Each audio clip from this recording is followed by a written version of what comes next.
रोज़े की जाले चमकता रहे, तेरे रोज़े का मंजर सलामत रहे। तेरे रोज़े की जाले चमकता रहे, तेरे रोज़े का मंजर सलामत रहे। तेरे रोज़े की जाले सलामत रहे, तेरे रोज़े की जाले हमें भी अता हो, हमें भी अता हो, अता हो, हमें भी अता हो। वो शौक़ अबू ज़र हमें भी अता हो, वो जज़्बे बिलाले हमें भी अता हो, अता हो, हमें भी अता हो। वो शौक़ अबू ज़र हमें भी अता हो, वो जज़्बे बिलाली। मेरे भाई और बुजुर्गों और दोस्तों और मेरी माँ और बहनें, आज जो हालात हमारे सामने हैं और जो मुआशरे की ढकी तस्वीर हमारे सामने आ रही है, उसे देख देख कर, पढ़ पढ़ कर हमारे दिलों गमो अलम में एक तूफान उठ रहा है कि ऐ मेरे मौला, हम इंसानियत के चमन में हैं या दरिंदों के किसी जंगल में जिंदगी बसर कर रहे हैं। हमारा एक एक घंटा, एक एक लम्हा इंसानियत के साथ साथ जिंदगी गुजारना मुश्किल हो गया है। मुझे समझ में नहीं आता कि ये इंसान की शक्ल में दरिंदे कहाँ से आ गए, जिन्होंने शैतानों को भी शर्मिंदा कर दिया। आज हम लोग रोजाना अखबारात पढ़ते हैं कि आज कई मासूम लड़के को जिंदा जला दिया, आज फला मकाम पर एक नौजवान ने अपनी नई नवेली दुल्हन को जिंदा जला दिया।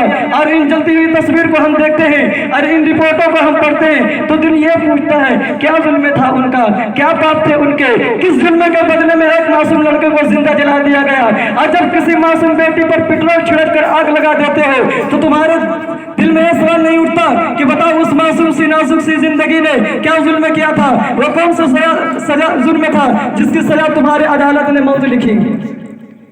अल्लाह रब्बुल इज्जत का पाक इरशाद है, अर्रिजालु कव्वामून अलन निसा, कि हमने मर्दों को औरतों पर कव्वाम मुकर्रर किया कि मर्द औरतों पर कव्वाम है। अल्लाह रब्बुल इज्जत ने इस आयत के जरिए से मर्दों को उसकी हैसियत, उसकी औकात, उसकी शख्सियत और उसकी जिम्मेदारी को मर्दों औरतों पर वाज़ेह फरमाया है कि तुम्हारी हैसियत क्या है, तुम्हारी हैसियत कव्वाम की है। तुम पर लाजिम है कि तुम मेहनत से कमाई करके हलाल रिज़्क़ के जरिए अपनी बीवी के नाम नफ़ा और बच्चों की परवरिश करना मर्दों पर फर्ज है। फरमाया अपनी बीवी और बच्चों की नुफूस की हिफाजत करना तुम पर मर्दों पर फर्ज है। कमाना बीवी पर लाजिम नहीं, शौहर को दौलत देना ये बीवी की जिम्मेदारी नहीं। पैसा कमाना, बाजारों में जाना, फैक्ट्रियों को चलाना, दुकानों में बैठना, ये जिम्मेदारी औरत की नहीं बल्कि मर्दों की है। तुम काम को संभाल लो, औरतें घर को संभालती रहेगी। तुम ज़माने से लड़ते रहो, औरतें तुम्हारे घर को जन्नत का नमूना बनाती रहेगी। अर्रिजालु कव्वामून अलन निसा, लेकिन आज उसके माने बदल दिए गए, उसके जोग्राफिया बदल दिए गए। मेरे भाइयों और दोस्तों, जो लड़का शादी करता है उस पर लाजिम है कि जिस घर से अपनी बीवी को ला रहा है उसके माँ बाप के गमगीन और दुखते दिलों को कुछ सहारा देकर आए, कुछ पैसे देकर आए, कुछ दौलत देकर आए। जनाब रसूलुल्लाह सल्लल्लाहु अलैहि वसल्लम ने इरशाद फरमाया, महर का अदा करना तुम पर वाजिब है, मगर महर का निकाह नहीं होता। आज तुम अपने बीवियों को महर उनके हवाले कर दो, मगर आज के डाकू और फकीर तो ऐसे हैं जो जहेज के नाम पर भीख मांग रहे हैं और बीवी के बाप से मुतालबा करते हैं कि हम तुम्हारे घर के भिखारी हैं, हम तुम्हारे घर के तुम्हारी बेटी के कुत्ते उस वक्त मिलेंगे जब तुम हमें खरीद लोगे। कहा ठीक है जनाब, अब हमारी बेटी के गुलाम बन जाएंगे? जवाब दिया हाँ बन जाएंगे। पूछा क्या चार्ज है आपके? कहा MA फेल हूँ, बस 15,000 में काम चल जाएगा। कहा आपकी फीस क्या है जनाब? कहा ग्रेजुएट हूँ, इसलिए 1 लाख रुपये चाहिए। यानी आज फकीरों के अलग अलग लिस्टें बने हुए हैं। ये 10,000 के फकीर हैं, ये 15,000 के फकीर हैं, ये मॉडर्न फकीर है जो जहेज के नाम पर भीख मांग रहे हैं। मिसाल के तौर पर आप देहात में चले जाए, वहाँ कोई फकीर आए, अस्सलाम वालेकुम भाई साहब, कुछ दे दो अल्लाह के नाम पर। आप उस फकीर को 25 पैसे दे दीजिएगा तो दुआएं देकर खुशी खुशी चला जाएगा। कहेगा भाई दाना है, सखी है, उन्होंने मुझे 10 पैसे दिया, 25 पैसे दिया, लेकिन आप बेंगलोर के एमजी रोड पर चले जाएं, दिल्ली के चांदनी चौक पर चले जाएं, मद्रास और कलकत्ता, मुंबई और कई कई बड़े शहरों में आप चले जाएं, वहाँ कोई फकीर आए सूट बूट टाई लगाकर अंग्रेजी में मांगेगा, प्लीज हेल्प मी सर, आप उस फकीर को 25 पैसे निकाल कर देंगे, तो फकीर 25 पैसे पर निगाह करते ही उल्टा आपकी तरफ देखेगा और कहेगा कि मैं अपने जमाने में खुद तो फकीर नहीं था, कहता शर्म नहीं आती, तुम महंगाई के जमाने में 25 पैसे दे रहे हो, ये देहाती फकीर है, ये 25 पैसे में मान जाता है, मगर ये शहरी फकीर है, इसलिए उसे कम से कम 1 रुपया देना पड़ेगा, ये मॉडर्न फकीर है, ये वीआईपी फकीर है, ये तो इंटरनेशनल फकीर है, ये डायरेक्ट नहीं मांगते। उन्होंने भीख मांगने के लिए अलग से रखा कि हम इतनी भीख दिलाएंगे, इतना कमीशन चाहिए। मेरे भाइयों और दोस्तों, अरे कमीशन खाने वालों, लानत हो उन पर कि किसी की बेटी को उजाड़ कर ले जाने से बेहतर है कि तुम किसी के दरवाजे पर बैठ जाओ, तुम मस्जिद के दरवाजे पर बैठ जाओ, तुम्हें सुबह से शाम तक भीख मिल जाएगी, मगर खुदा के वास्ते किसी पर जुल्म मत ढाओ, किसी के घर को बर्बाद मत करो, किसी को कहने पर मजबूर मत करो। तुम एक नौजवान हो, तुम्हारी माँ ने जन्म दिया औलाद समझकर, अगर तुम्हारी माँ यह समझती कि मेरे पेट में किसी इंसान ने नहीं बल्कि किसी बंदर ने जन्म लिया है, खुदा की कसम फेंक देती। और इंसानों के स्कूलों में तुम्हें दाखिला नहीं मिलता, बाप तुम्हें अपने औलाद नहीं समझता, कॉलेज और यूनिवर्सिटी के प्रोफेसर तुम पर मेहनत नहीं करते, बस और कंडक्टर तुम्हें इंसान नहीं समझते, रेलगाड़ियों में तुम्हें रिजर्वेशन नहीं मिलता, गाड़ियों में तुम्हें सीट नहीं मिलती, और हिंदुस्तान की हुकूमत तुम्हें मुलाजमत नहीं मिलती, क्योंकि मुलाजमत के लिए इंसानों की जरूरत है, जानवरों की नहीं।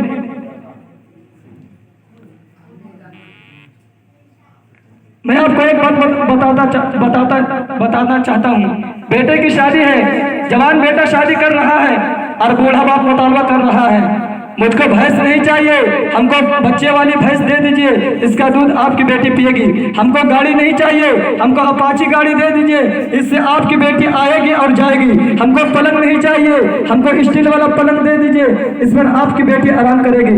इतना बड़ा सियाना है, काम भी निकालना चाह रहा है और बदनाम भी होना नहीं चाह रहा। एक भूमियार था, दुनिया छोड़ करके जा रहा था, तो बेटे से कहा, बेटा मुझे पुरानी कब्र में दफन करना, नई कब्र में दफन मत करना। कहा अब हर मुर्दा नई कब्र में जाता है, अब पुरानी कब्र में क्यों जाना चाह रहे हो? कहा जब पुरानी कब्र में दफन होंगे तो फरिश्ता आएगा तो उसको भी ठग लेंगे, कहेंगे अभी तो सवाल करके ये क्या बार बार दिमाग खराब करने के लिए चले आते हैं। इंसाफ के साथ बताइए, बेटे की शादी है, जवान बेटा शादी कर रहा है और बूढ़ा बाप मुतालबा कर रहा है, ये भैंस किसको मिली? बेटी दामाद को। ये पलंग किसको मिली? बेटी दामाद को। ये गाड़ी किसको मिली? बेटी दामाद को। इस बदनसीब बाप को क्या मिला? नाना के हुंडी। ये दूसरे की दुनिया बना रहा और अपनी आखिरत को बर्बाद कर रहा। माई बाप मांगे छिपियले पानी, बेटा छे राजा बहु फुलवारानी। माई बाप मांगे छिपियले पानी, बेटा छे राजा बहु फुलवारानी। और बुढ़वा और बुढ़िया पे नहीं छे दिया, है रे मुसलमान, है रे मुसलमान। फसाद का जमाना था, उसमें मुसलमान मालूम करता था कि हिंदू कौन उसे कत्ल कर देता था, और हिंदू मालूम करता था कि मुसलमान कौन उसे कत्ल कर देता था। मिर्जा गालिब सड़क पर आए, दो फसादी ने नाश्ता रोका, कहा कि तुम कौन हो? कहा तुम मुझे नहीं जानते हो, मैं आधा हिंदू हूँ आधा मुसलमान हूँ। कहा तेरा दिमाग खराब हो गया, ये आधा आधा का मसला तो बिस्किट में होता है, ये हिंदू मुसलमान में कैसा होता है? कहा कि मैं बताता हूँ, आधा हिंदू आधा मुसलमान कैसे हूँ। सुअर नहीं खाता, आधा मुसलमान हूँ, दारू पीता हूँ, आधा हिंदू हूँ। मिर्जा गालिब सड़क दारू के बोतल लेकर मस्जिद में आ गए। मुसलमानों ने कहा तुम्हें शर्म नहीं आती? मुसलमान होकर दारू की बोतल लेकर मस्जिद में आ गए। मिर्जा गालिब नशे में कहा, अगर मस्जिद में दारू पीना मना है, दुनिया में कोई ऐसी जगह बताओ जहाँ पर खुदा नहीं। मुक्तदी लाजवाब हो गए, इस दीवानों को क्या जवाब दिया जाए? साथी शराब पीने दे मस्जिद में बैठ कर, मस्जिद में बैठ कर। साथी शराब पीने दे, साथी शराब पीने दे मस्जिद में बैठ कर। या वो जगह बता जहाँ पर खुदा नहीं, जहाँ पर खुदा नहीं। अल्लामा इकबाल ने गालिब को जवाब दिया, एक जगह है वहाँ खुदा नहीं है, वहां जाकर के दारू पी लो।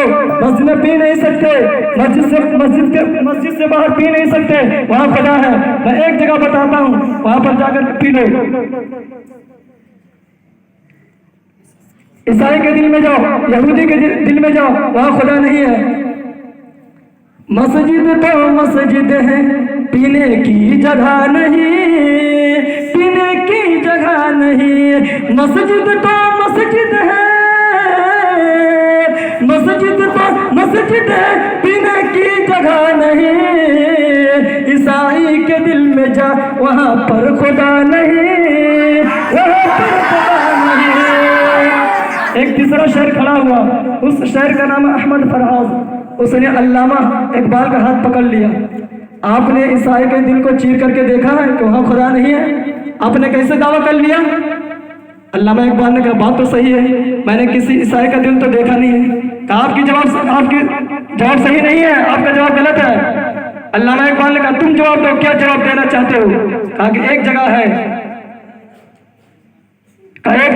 जहाँ पर दारू पीना मना नहीं है। खुदा तो मौजूद है दुनिया में हर जगह, दुनिया में हर जगह खुदा तो मौजूद है, खुदा तो मौजूद है दुनिया में हर जगह। जन्नत में तू जा, वहाँ पीना मना नहीं, पीना मना नहीं। इंशाअल्लाह जन्नत में जाकर के दारू पिएंगे। मेरे भाइयों और दोस्तों, एक सहाबी आप सल्लल्लाहु अलैहि वसल्लम के पास आते हैं और कहते हैं या रसूलुल्लाह, मेरी बहन जवान है, निकाह के लिए किसी लड़के का इंतखाब कर दीजिए। आप सल्लल्लाहु अलैहि वसल्लम फरमाया क्या तुम्हें बिलाल पसंद है? कुछ नहीं बोले। कहा क्यों नहीं? इसलिए कि बिलाल बेचारे मजदूर हैं, काले का लूटे हैं। फिर दूसरे दिन आए, फिर तीसरे दिन आए। आप सल्लल्लाहु अलैहि वसल्लम फरमाया क्या तुम्हें जन्नती पसंद है? कहाँ जन्नती पसंद है? आपने फरमाया कि ये खुदा का रसूल कह रहा है कि बिलाल जन्नती है, इससे बढ़कर क्या हो सकता है? तुम्हारे बहनों के जन्नती होने की बशारत अल्लाह के आखिरी रसूल दुनिया ही में दे रहे हैं। लेकिन आज हम लोग लड़के का इंतखाब करते हैं। कभी हमने सोचा कि लड़का नवाजी है, दीनदार है? कभी सोचा कि वो अल्लाह वाला है, अल्लाह से डरता है? अरे महलों की बेचैनी से झोपड़ी का सुकून बेहतर हुआ करता है। टीपू सुल्तान शहीद रहमतुल्लाह अलैह ने फरमाया है शेर की एक दिन की जिंदगी गीदड़ की 100 साल की जिंदगी से बेहतर है। तुम्हारी बेटियां महलों के अंदर, ताजमहल के अंदर सिसक कर दम तोड़े, इससे बेहतर है कि तुम्हारी बेटी इससे बेहतर है कि किसी झोपड़ी में आराम की नींद सोए। लेकिन आज हम लोग दौलत के परस्तार बन गए हैं। देखते हैं कौन कितनी कारें लेकर आता है, कौन कितना दौलत लेकर आता है। ये भी देख लेना जनाजे के लिए लोग काफी है या नहीं। मेरे भाइयों और दोस्तों, आप सल्लल्लाहु अलैहि वसल्लम के दो सहाबी रास्ते में टहलते जा रहे हैं। दोनों दोस्त हैं, दोनों का रास्ते में एक घर मिलता है। उनमें से एक साथी कहता है इस घर में एक लड़की है, जा मेरा रिश्ता लेकर आओ। तो बेचारा कहता है कि ठीक है, अभी तो यही बैठ ठहर, मैं अंदर जाता हूँ। अंदर जाकर लड़की के बाप से कहता है अस्सलामु अलैकुम। लड़के के बाप कहता है वालेकुम अस्सलाम। क्या बात है? फरमाया मेरा एक साथी है, उसके साथ आप अपनी बेटी का रिश्ता कर दीजिए। कहा मुझे पसंद है, तुम मुझे पसंद हो, निकाह करोगे? कहा मैं करूंगा। लड़की के बाप ने कहा ठीक है, तू यहीं बैठ। इधर बेचारे बाहर खड़े होकर खुश हो रहे हैं कि मेरी शादी हो जाएगी। लड़की के बाप ने खुदवा पड़ा निकाह हो गया। लड़का बाहर आता हंसते हुए, दूसरा साथी उनसे कहता है क्या काम हो गया? कहाँ काम हो गया? रिश्ता तुम्हारा ले गया था, निकाह मेरा हो गया। मेरे भाइयों और दोस्तों, आज हम लोग रहते तो मस्जिद के बेनवाजी सदर को बुलाते, लड़ाई चलती, केस चलता, वकीलों को जब भराई होती, खानदानों में खानदानी दुश्मनी चलती और कहती इतनी गद्दारी, रिश्ता तुम्हारा मेरा लेकर गया और निकाह अपना कर लिया। वो सहाबी कहते हैं बारकल्लाहु लका वजमा बैनकुमा फी खैर। वो मुबारकबादी देते हैं, कहते हैं मेरे दोस्त मुझे माफ करना, रिश्ता तेरी किस्मत में था, बीच में रुकावट में बन गया। देखा निकाह कितना आसान है। मैं इसी बात पर मैं अपनी तकरीर को ख़त्म करता हूँ। व आखिरु दावाना अल्हम्दुलिल्लाह रब्बिल आलमीन। अब मैं तकरीर के बाद फिर तकरीर के लिए मैं दावत देता हूँ मोहम्मद राह सल्लल्लाहु को कि वह आए और अपनी तकरीर से हम सामईन के दिलों को नवाजे।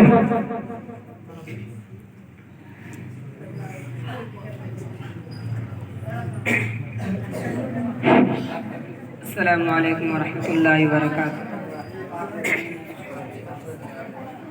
अल्हम्दुलिल्लाह वहदह वस्सलातु वस्सलामु अला मन ला नबिय्य बअदह अम्मा बाद फ़अऊज़ु बिल्लाहि मिनश शैतानिर रजीम बिस्मिल्लाहिर रहमानिर रहीम क़ुल इन्नल मौतल्लज़ी तफ़िर्रून मिन्हु फ़इन्नहु मुलाक़ीकुम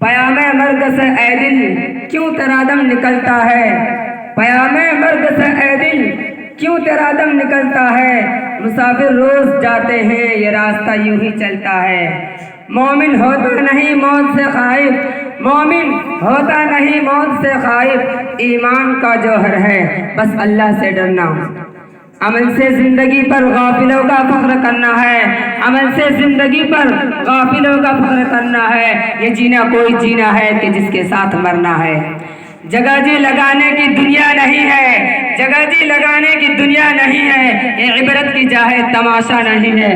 एक दिन मरना है आखिर मौत है, एक दिन मरना है आखिर मौत है। कर ले जो करना आखिर मौत है। मोहतरम हजरात और अजीज साथियों, मौत हर जानदार के लिए कितना भयानक और कैसा खतरनाक लफ्ज़ है। मौत से हर शख्स भागता है, बच्चा हो या जवान, बूढ़ा हो या बूढ़ी, मर्द हो या औरत, झोपड़ियों में रहने वाला हो या कोठियों में, देहातों का रहने वाला हो या शहरों का, मुसाफिर हो या मुकीम, मौत के स्थल तो घोट को कोई पीना गवारा नहीं करता, मौत की आवाज को कोई सुनना नहीं चाहता, मगर इसके बावजूद मौत हर एक के पास आती है। कभी तो माँ की गोद में आती है और हजारों की तमन्नाओं पर पानी फेर देती है, कभी तो ये भरपूर जवानी में आती है और हजारों की तमन्नाओं पर पानी फेर देती है, कभी तो ये बुढ़ापे में आती है। पर मौत हर एक को आती है। फर्क इतना कि आज उनकी कल हमारी बारी है। इसी को अल्लाह रब्बुल इज्जत ने कुरान करीम में इरशाद फरमाते हैं, क़ुल इन्नल मौतल्लज़ी तफ़िर्रून मिन्हु फ़इन्नहु मुलाक़ीकुम। ऐ नबी फरमा दीजिए, जिस मौत से तुम फरार करते हो वो तुम्हें कहीं जरूर मिलेगी और तुम्हें उस मालिक की तरफ लौटना है जो तुम्हारे ज़ाहिर व बातिन और अंदर व बाहर का इल्म रखता है। और तुम्हें कल क़यामत के दिन जिसमें अव्वलीन और आखिरीन जमा होंगे और नफ्स का आलम होगा और तुम्हारे अमाल से तब्दील करेगा।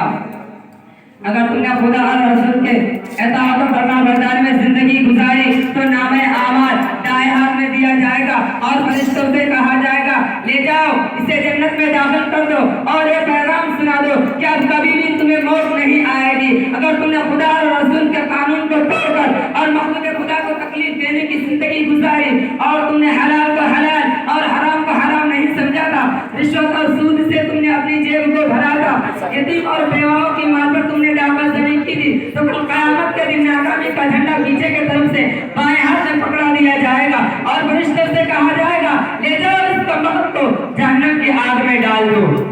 मोहतरम हज़रात, दुनिया में इंसान दौलत कमाने और हासिल करने की बड़ी कोशिश करता है। रातों में जागकर, दिनों में थककर, खून और पसीना एक करके जमा करता है। लेकिन जब इंसान की मौत आती है और उसकी रूह बर्बाद कर जाती है तो लोग उसके सारे दौलत ले लेते हैं। अगर उसके बदन पर कोई जेवर होता है, खाओ मामूली ही क्यों ना हो, उसे भी उतार लेते हैं और उसे अपने दौलत से सिवाय कपट को कुछ हासिल नहीं होता। कोई चीज उसके साथ नहीं जाती, सारी चीज यही पड़ी रह जाती है। लोग नहला धुलाकर कपट पहनाकर कब्रिस्तान की तरफ चल लेते हैं, कब्र में दफनाकर सारे लोग वापस चले आते हैं। उसके साथ कोई नहीं रहता, दुनिया की कोई भी चीज उसके साथ नहीं होती, सिर्फ एक ही चीज उसके साथ होती है, वो है उसके अमाल। इसी को हमारे आका जनाब ताजदार मदीना अहमद मुस्तफा मोहम्मद मुस्तफा सल्लल्लाहु अलैहि वसल्लम ने फरमाया है कि मैयत के पीछे तीन चीज जाती है। कितनी चीज जाती है? तीन चीज जाती है। उनमें से दो लौट आते हैं और एक बाकी रह जाती है। उसके पीछे उसकी औलाद, उसका माल और उसका अमल जाता है। औलाद और माल वापस चले आते हैं, अमल उसके साथ रहता है, खा अच्छे हो या बुरे। सोचने का मकाम है वो अमल जो कब्र के घड़ी में हमारे काम आने वाला है, वो हमारे पास कितना है, और वो आलो औलाद, वो मालो मता जो उस मुश्किल वक्त में हमारे साथ छोड़ देंगे, उसको जमा करने के लिए हम कितना फिक्रमंद हैं। जमा करने की क्या चीज थी, जमा क्या कर रहे थे? मेरा नीस ने उसका नक्शा इस तरह खींचा है क्या क्या दुनिया से साहिबे माल गए, क्या क्या दुनिया से साहिबे माल गए, न दौलत साथ गए न इत्फाल गए, पहुंचा तो लहद तक आए सब लोग, हमरा अगर गए तो आमाल गए। मोहतरम हजरात, हर एक इंसान और हर एक जानदार को मौत का मजा चखना है। हर शख्स को इस बात पर यकीन है कि मौत ना तो फिरौन जैसे मुतकब्बिर को छोड़ती है और ना ही मूसा जैसे कलीमुल्लाह को बख्शती है। हर शख्स को इस बात पर यकीन है मौत ना तो नमरूद जैसे मरदूद को बख्शती है और ना ही इब्राहिम जैसे खलीलुल्लाह को नजरअंदाज करती है। हर शख्स को इस बात पर यकीन है कि मौत की नज़र में अफलातून, अरस्तू और लुक़मान जैसे बड़े बड़े हुक्मा, अबू जहल और अबू लहब जैसे बड़े बड़े नादान सब बराबर है। हर शख्स को इस बात पर यकीन है कि मौत से ना तो अबू बकर उमर महफूज रह सके और ना ही कायनात के सरदार जनाब मोहम्मद रसूलुल्लाह सल्लल्लाहु अलैहि वसल्लम महफूज रह सके। हर शख्स को इस बात पर यकीन है कि नबी है तो मौत आएगी, वली है तो मौत आएगी, आलिम है तो मौत आएगी, जाहिल है तो मौत आएगी, बादशाह है तो मौत आएगी, फकीर है तो मौत आएगी, अमीर है तो मौत आएगी, गरीब है तो मौत आएगी, आकिल है तो मौत आएगी, पागल है तो मौत आएगी, मर्द है तो मौत आएगी, औरत है तो मौत आएगी, कुव्वत और ताकतवर है तो मौत आएगी, ज़ईफ़ और नादान है तो मौत आएगी, बच्चा है तो मौत आएगी, बुढ़ा है तो मौत आएगी। हर शख्स को इस बात पर यकीन है कि जिंदगी गुजारने वाला है तो मौत आएगी। दुनिया का कोई भी इंसान और दुनिया का कोई भी जानदार मौत से बचने वाला नहीं है, इसलिए अपने मौत से पहले अपनी आखिरत की तैयारी कर लो।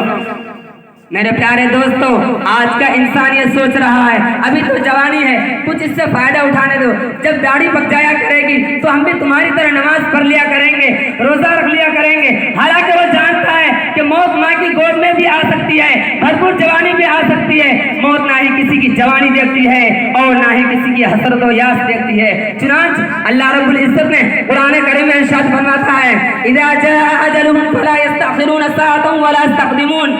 जब इंसान की मौत आती है ना एक घड़ी पीछे आती है और ना ही एक घड़ी आगे आती है। इमाम मालिक का वाक़या आप लोगों ने सुना होगा। मुअर्रिख़ीन ने किताब के औराक पर इस तरह लिखा है, इमाम मालिक रहमतुल्लाह अलैह ने ख्वाब में आका मदनी सल्लल्लाहु अलैहि वसल्लम की ज़ियारत की तो पूछा, किसकी ज़ियारत की? ख्वाब में आका मदनी सल्लल्लाहु अलैहि वसल्लम की ज़ियारत को पूछा, मेरे महबूब मैं 17 बरस से मदीना में हूँ। क्या कहा?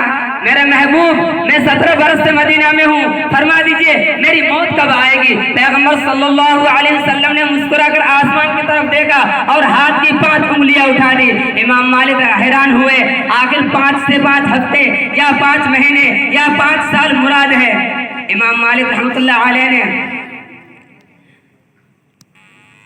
अल्लामा इब्न सीरीन जो ख्वाब की ताबीर देने में वक्त के बहुत बड़े इमाम थे, इमाम मालिक रहमतुल्लाह अलैह ने उसके पास आदमी भेजा और कहा कि जाओ हजरत से पूछ कर आओ कि इस ख्वाब की ताबीर क्या है। अल्लामा इब्न सीरीन को इस ख्वाब के बारे में मालूम हुआ तो कहने लगे यह ख्वाब किसी आम आदमी की नहीं बल्कि वक्त के इमाम और किसी बड़े आलिम का ख्वाब है। अल्लामा इब्न सीरीन ने उस आदमी से पूछा कि जरा बताओ यह ख्वाब किसने देखा है? राज जाहिर हुआ कि यह ख्वाब इमाम मालिक रहमतुल्लाह अलैह ने देखा है।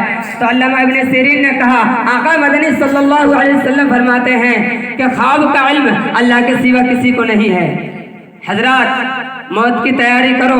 हम सफर पर जाते हैं तो बाकायदा एक थैला होता है, बिस्तरा होता है, किराया होता है, इंतजाम होता है, एहतमाम होता है, ताम होता है। तो हमारा एक लंबा सफर कब्र से लेकर हश्र तक है। पैगंबर सल्लल्लाहु अलैहि वसल्लम के दोस्त हजरत अबू बकर सिद्दीक रज़ी अल्लाह ताला अन्हु फरमाते हैं कि जिसके पास कोई इल्म नहीं, ना रोजा ना नमाज और वो कफन पहन कर जा रहा है तो यूं समझिए दरिया में बगैर कश्ती के जा रहा है। अब गर्क होने के सिवा कोई चारा नहीं। मेरे नबी सल्लल्लाहु अलैहि वसल्लम हर जुमा को मस्जिद नबवी से निकलकर जन्नतुल बकी जाया करते थे। कहाँ जाया करते थे?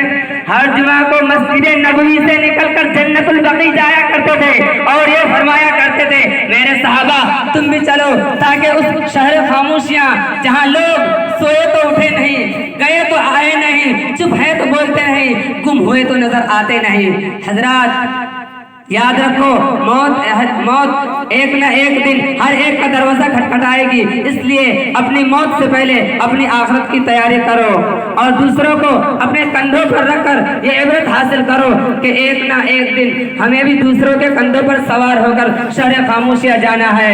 और जिस तरह आज ये खाली हाथ जा रहा है, कल हमें भी खाली हाथ जाना है।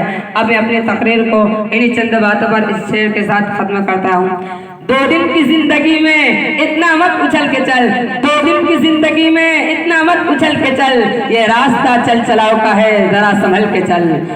दुआ करें कि अल्लाह तबारक व तआला हमें और आपको इन तमाम बातों पर अमल करने की तौफीक इनायत फरमाए।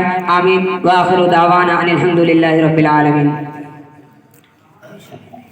सुभान अल्लाह, माशाअल्लाह माशाअल्लाह। ये तो जनाब मोहम्मद राहत सल्लल्लाहु जो अच्छे अंदाज में तकरीर कर रहे थे। शायर कहता है, जादू की भरी हुई वो तकरीर, जादू की भरी हुई वो तकरीर, होठों से टपक रही थी तासीर, होठों से टपक रही थी तासीर। अब मैं तकरीर के बाद फिर तकरीरी के लिए मैं दावत देता हूँ मोहम्मद माज़ सल्लल्लाहु को कि वो आए और अपनी तकरीर से हम सामईन के दिलों को मुस्तफ़िज़ फरमाए। माज़ सल्लल्लाहु माइक पर।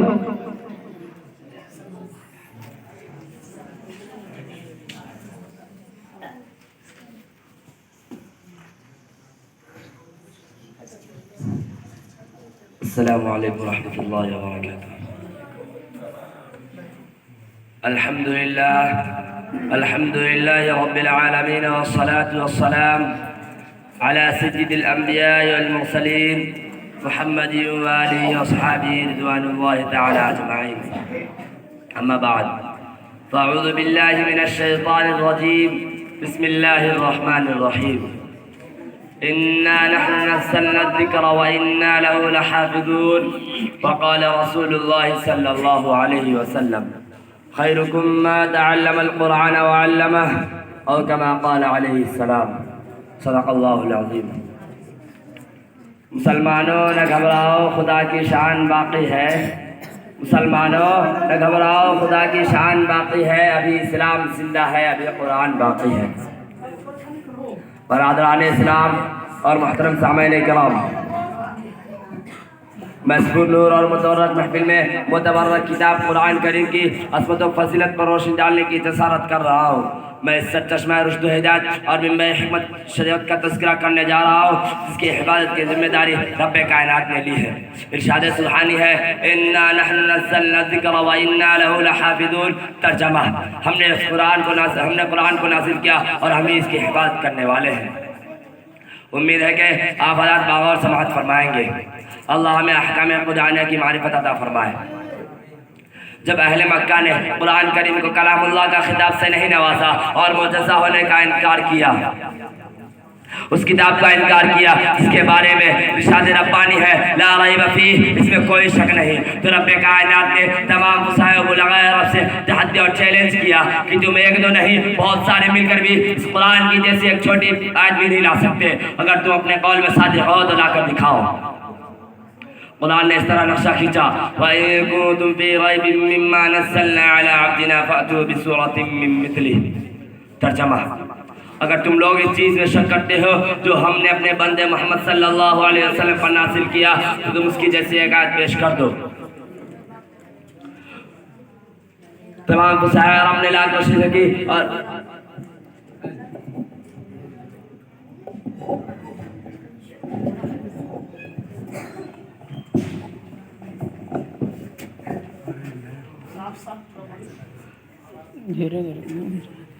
तमाम मुसाहिब ने लाख कोशिश की, लेकिन आखिर में इज्ज़त का इजहार किया। जब इब्नुल कैस जो अरबी का तमाम मुसाहिब ने लाख कोशिश की, लेकिन आखिर में इज्ज़त का इजहार किया। जब इब्नुल कैस जो अरबी का बहुत बड़ा शायर था, जब उसने बाबे काबा पर इन्ना अतैना कल कौसर की सूरत देखा तो पुकार उठा, खुदा की कसम ये कलाम किसी बशर का कलाम नहीं। शहदाया ने इस्लाम, आइए मैं हज़रात को अज़मत कुरान सुनाता हूँ।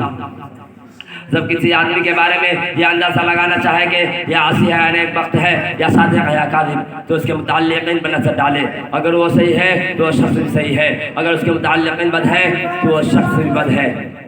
ऐसे ही जब हम कुरान करीम की फजीलत पर नजर डालें, अगर कुरान करीम की रिफात पर नजर डालें, अगर कुरान करीम की असीमत पर नजर डालें, अगर कुरान करीम की असीमत पर नजर डालें, अगर कुरान करीम की रहमत पर नजर डालें, तो उससे पहले उसके मुताल्लिक़ीन पर नजर डालते हैं और देखते हैं तो सबसे पहला ताल्लुक नजर आता है रब्बे कायनात का, जो मुस्तरिक़ कुरान है, जो खालिक़ जहाँ है, जो मालिक और रहमान है, साहिब ईमान पर बड़ा मेहरबान है। यही हमारा ईमान है। जो उसका मुनकिर है वो शैतान है। कलामुल मुलूकी मुलूकुल कलाम, बादशाहों का कलाम कलामों का बादशाह होता है। लिहाजा पता चला कि कुरान करीम को कुरान सबसे आला है, कुरान सबसे अर्फा है, कुरान करीम को दूसरी किताबों पर फजीलत हासिल है। आइए आगे चलते हैं और दूसरा ताल्लुक नजर आता है लौह महफूज, जो एक तख्ती है जो अर्श के ऊपर है। गौर करिए, जो अर्श के ऊपर हो, जिसकी रिफत में किसी को क्या शक हो सकता है, जिसकी फजीलत में किसी को क्या शक हो सकता है, जिसकी अजमत में किसी को क्या शक हो सकता है, जिसकी अहमियत में किसी को क्या शक हो सकता है। आला और फशे के लिए आला और मकाम तजवीज़ किया गया और लौह महफूज है। आइए और मुताल्लिक़ीन में नजर डालते हैं। कुरान का तीसरा ताल्लुक नजर आता है लैलतुल क़द्र, इसलिए कि लौह महफूज से कुरान को आसमानी दुनिया पर इसी रात में लाया गया। यहाँ पर न जिब्राइल का वास्ता, यहाँ पर न इस्राइल का वास्ता, यहाँ पर न मीकाइल का वास्ता, यहाँ पर न इसराफील का वास्ता। ऐसी रात का इंतखाब किया गया जिसके बारे में खुद कुरान करीम कहता है लैलतुल क़द्र खैरुम मिन अल्फ़ि शहर, ये रात 1000 महीनों से बेहतर है। ये रात रमज़ान के महीनों में आती है। महीने मुबारक और रात मुबारक। बरादराने मिल्लत, आइए आगे चलते हैं। कुरान का चौथा ताल्लुक है हज़रत जिब्राइल अलैहिस्सलाम, जो सय्यदुल मलाइका है, जिसका तमाम फरिश्तों पर फ़ौक़ियत हासिल है, जिसको कुरान ने रसूल करीम का खिताब दिया, जिसको कुरान ने क़ुव्वत वाला और उसके मालिक के पास दर्जा पाने वाला कहा, जिसके बारे में कुरान ने कहा फ़ी क़ुव्वतिन इंदा ज़िल अर्शिल मकीन, सबका माना हुआ वहाँ का मोतबर कहा। इस फरिश्ते की फजीलत में कोई शक कर सकता है, जिसको कुरान ने इज्जत वाला करार दिया, जिसको कुरान ने क़ुव्वत वाला करार दिया, जिसको कुरान ने खुदा के पास दर्जा पाने वाला करार दिया, जिसको कुरान ने पैकर अमानत करार दिया। कुरान का ताल्लुक़ अज़ीम अर्फ़ा है। इससे कुरान की असमत और फजीलत रिफत से रोशन की तरह आया है। कुरान करीम का पांचवा ताल्लुक़ है मक्का व मदीना, ये वो ज़मीन का हिस्सा है जहाँ से ज़मीन की इब्तिदा हुई। जो ज़मीन तमाम ज़मीनों से ज़्यादा फजीलत रखती है, जिस जगह पर चंगो जिदाल करना हराम है, ये जगह दारुल अमन है। कुरान करीम का छठा ताल्लुक़ है क़ल्ब माह रिसालत सल्लल्लाहु अलैहि वसल्लम, वो क़ल्ब जिसको ज़मज़म से 4 मरतबा धोया गया, ज़मज़म से जिसको 55 में धोया गया, ज़मज़म से जिसको 30 साल की उम्र में धोया गया, ज़मज़म से जिसको गारे हिरा में धोया गया, ज़मज़म से जिसको मेराज के वक्त धोया गया। कुरान का